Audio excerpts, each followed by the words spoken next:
My name is Moray Luke. Welcome to Moray's Muse, an anti-AI generated history channel. Today we are talking about Queen Dido, the notorious queen of Carthage, Carthage's first ruler, and how the myth differentiates between the origins and Virgil's portrayal of her.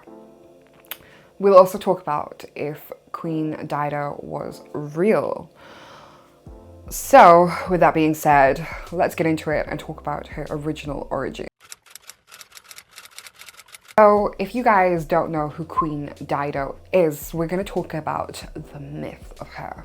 As the first queen of Carthage, Dido serves as a pivotal bridge between the maritime expansion of Tyre and the eventual rise of the Punic Empire. The Punic Empire famously challenged Rome. The origins of Dido came about in the socio-political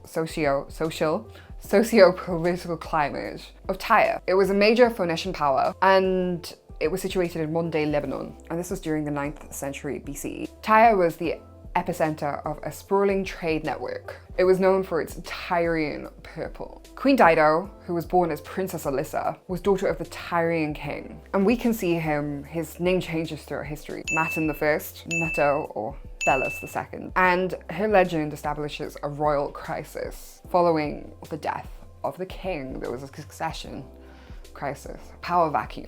The king gave his kingdom jointly to Elissa and her brother, Pygmalion. However, the Tyrian populace desired a single male sovereign. And Pygmalion was a child. Elissa was forced to marry her uncle, the high priest of Melqart. And through her marriage to her uncle, she gained power because her uncle was the high priest of Melqart. Pygmalion orchestrates his uncle's death. So Dido's husband's death. And according to Virgil, Dido's soon-to-be husband and uncle, but he comes to her in a dream and he tells her where gold is hidden. Rather than orchestrating a civil war she knew she couldn't win, Dido was a lot cleverer, or Elissa as she was known as then. Instead of orchestrating the civil war, she created a ruse and she said that she wanted to move into Pygmalion's palace to reconcile with him. Instead, she prepared a fleet, loaded it with her followers, and orchestrated a coup.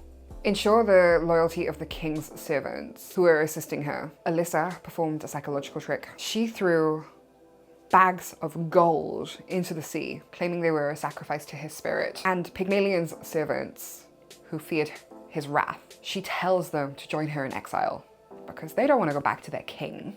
Therefore, she turned Pygmalion's servants into settlers for her new land after orchestrating this coup. And this marked the transition from a princess in flight to a queen of command. In Cyprus, Elissa recruits a priest. Some sources suggest it was either Jupiter or Zeus, and promising that with Elissa's new settlement that she's creating, this priest would be allowed to reserve the settlement for his descendants. And therefore, she created a tie to the divine and the religious through recruiting this priest. And there's not classics without some kind of rape to ensure the long-term population of this new Tyrian settlement. The Tyrians recruited, I hate that word. No, they stole 80 Cypriot women and they were taken because they were going to be wives to the new settlers, guaranteeing biological continuity. Upon reaching the coast of North Africa, like modern day Tunisia, because that's where Carthage is, Elissa's fleet lands near Utica. And she chose this because it has a natural harbor and a defensible hilltop. It was a maritime bottleneck and it could control trade. She also negotiated with the Libyan chief, King Hyarbus, and he allows the Tyrian refugees to stay. However, he says to Elissa, I'll give you as much land as a single hide of ox. So as somebody who works in like leather, like we're talking about the size of this carpet on the floor right now. But Elissa was very, very crafty. She tells her refugees, the Tyrian refugees, cut the hide into extremely thin strips, extremely thin. By laying these tiny, tiny strips really, really thinly, we can get a lot more land out of this ox. Not only is she clever and crafty, but she's mathematically a genius too. They cover their tiny little strips and turn it into this big, they use this ox hide these pieces of oxhide to create or negotiate a huge piece of land, and it becomes the citadel of new city. Now let's talk about the physical labor of building Carthage. So ancient accounts of the building of Carthage, they say during the excavation process, creating the city's foundations, the workers discovered the head of an ox. Why is this relevant? It's because the priests then interpreted this as a sign that the city would be prosperous. But the priests also said, despite the wealth, this head of the ox foretold that the city would suffer with labor shortages. So the settlers moved to a different part of the hill where they unearthed the head of a horse. And this was a favorable omen, like never mind the ox head, we'll take the horse head. They then prophesied, due to finding the head of the horse, that Carthage would be warlike and it would be grand. And that's why we see many motifs of Carthage that have a horse's head. You know, the horse's head is a symbol of Punic national identity. Now, the older accounts of Elissa, known as Queen Dido, emphasize her role as a chaste lawgiver who ends up committing suicide to avoid marrying King, the Libyan chief that gave her the ox's hide and the land. But Virgil wanted to give her more law. Let's talk about Virgil's interpretation of Queen Dido or Elissa in the Aeneid. Virgil wrote the Aeneid at the time of Augustus, right? And Augustus was all about nationalism and creating national identity.